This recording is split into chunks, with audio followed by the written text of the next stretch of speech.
जय हिंद। एसएससी हिंदी के online platform में आपका स्वागत है। ये मौलिक अधिकार की क्लास 4 है। आज इसमें हम अनुच्छेद 19-30 पर चर्चा करेंगे।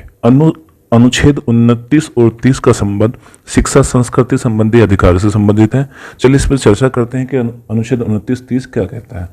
देखिए, अनुच्छेद 29 क्या कह रहा है कि भारत के किसी भी भाग में रहने वाले नागरिक, कहाँ के? भारत के नागरिक जो हैं, किसी भी भाग में रहे भारत के किसी भी अनुभाग को, यानी कि भारत के किसी भी भाग में रहने वाले नागरिक के किसी भी अनुभाग को जिसकी अपनी बोली, भाषा, लिपि तथा संस्कृति को सुरक्षित रखने का अधिकार देता है। अनुच्छेद क्या कहता है?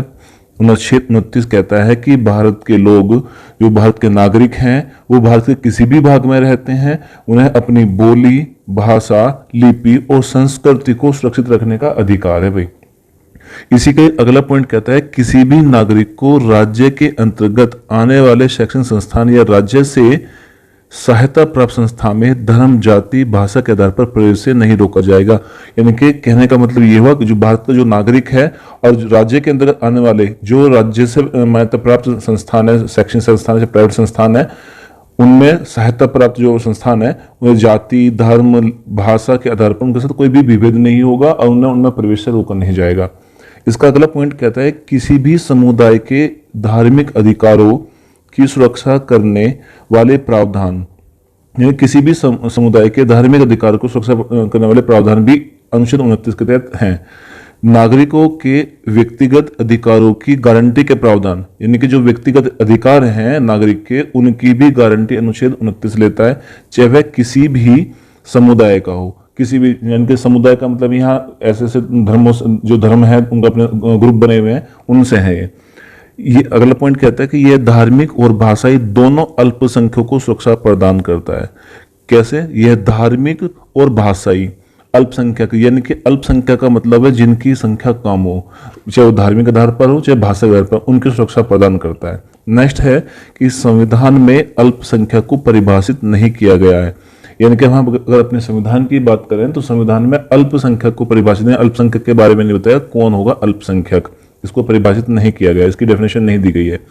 अनुच्छेद 30 क्या कहता है कि शैक्षणिक संस्थाओं की स्थापना और प्रशासन करने का अल्पसंख्यकों का अधिकार, ये अनुच्छेद 30 में आता है कि शैक्षणिक संस्थाओं की स्थापना और प्रशासन करने का अल्पसंख्यकों का अधिकार है। वे भी कहीं भी अपने शैक्षणिक संस्थान की स्थापना कर सकते हैं और प्रशासन में भी जा सकते हैं, वे उनका ये अधिकार है। जैसे कि इसमें कहा है कि सभी अल्पसंख्यकों को अपनी रुचि के शैक्षणिक संस्थानों और स्थापित और उनके प्रशासन का अधिकार होगा। कोई भी अल्पसंख्यक वर्ग का व्यक्ति होगा, वह अपनी रुचि जहां उसे पसंद है उस शिक्षा संस्थान में, उस कॉलेज में, स्कूल में वो जो है पढ़ सकता है और स्कूलों की स्थापना भी कर सकता है और उन पर जो है वहां चलाने का भी प्रावधान किया गया है।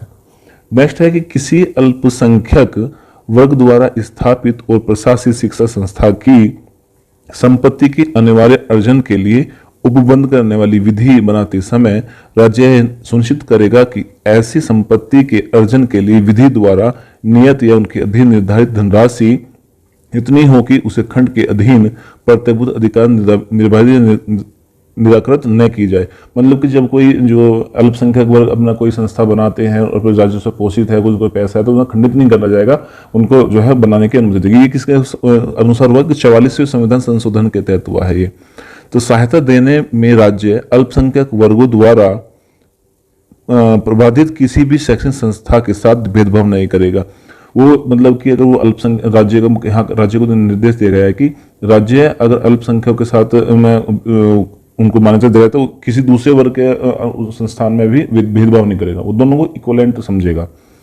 नेक्स्ट आती है कि अनुच्छेद 30 और क्या कह रहा है कि अनुच्छेद 30 के तहत सुरक्षा की गारंटी केवल अल्पसंख्यक, धार्मिक एवं भाषाई तक ही सीमित है। अगर अनुच्छेद 30 की हम बात करते हैं तो उसने कहा कि अनुच्छेद सुरक्षा भी दे रहा है, किसको? अल्पसंख्यकों को सुरक्षा दे रहा है, लेकिन किस आधार पर? धार्मिक और भाषाई आधार पर जो सुरक्षा प्रदान कर, इसके अलावा नहीं कर रहा है। कि मान लिया उसने कहा किसी ने कोई अपराध कर दिया है, उसमें भी हम तो अल्पसंख्यक मानते हैं, हमने अपराध हो गया हमें माफ कर, नहीं, केवल धार्मिक और भाषाई आधार पर उन पर जो है उन्हें सुरक्षा प्रदान करेगा।